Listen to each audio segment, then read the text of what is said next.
Well, hello, it's Mike Jacko with Manrian Real Estate Promo with another Flip It Friday video for you guys today. And on a scale of 1 to 10, how motivated is a seller? And that's a topic that's always coming up, is determining seller's motivation. Are they motivated? How do you structure deals for non-motivated sellers?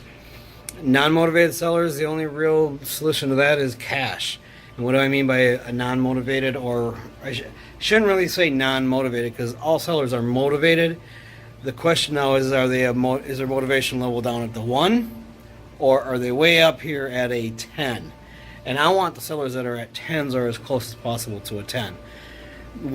The sellers where their motivation is down on a 1, that'd be like example of somebody who's got a house that's worth 200. They bought it at 200, and they put $50,000 worth of improvements on it that they wanted for themselves. Nothing that would have anything to do with increasing the value of the property, just improvements of the property that they personally wanted. And so they put $50,000 into it, and now they go to sell it a year later. The property's still only worth $200,000, and they're asking $300,000 because they figured they put improvements in there that should have doubled the value of their improvements. And if they get the $300,000, they'll sell it. If they don't, they'll stay there forever. They'll stay there for the next 30 years. So in other words, their motivation is a 1. They'll only sell at their price if the right sucker comes along and pays them more than it's worth. That's the only way they're going to sell. That's a motivation level of 1. Motivation level of 10 might be somebody who's in pre-foreclosure. They're 2 weeks away from the sheriff coming and kicking them out. They have nothing left to lose. They can't hurt their credit anymore because it's already destroyed.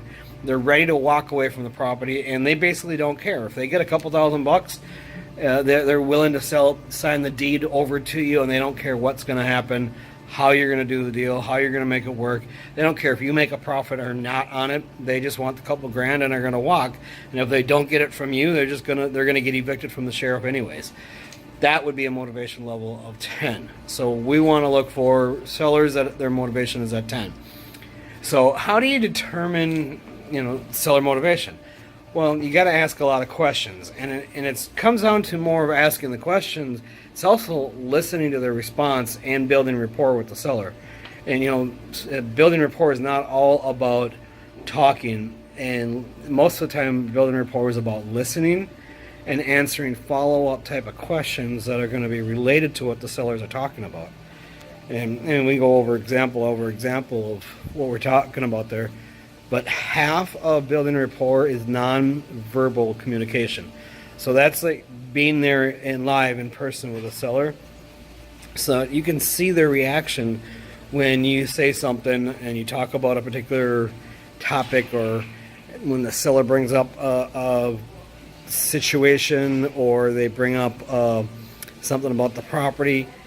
The more you can visualize what they're saying, the more they're going to be able to visualize your response to see that you are concerned and you are listening and paying attention to what they're saying.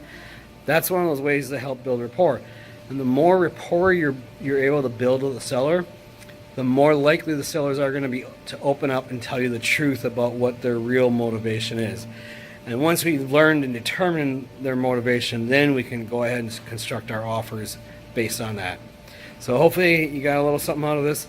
If you like these Flip It Friday videos, please like this video.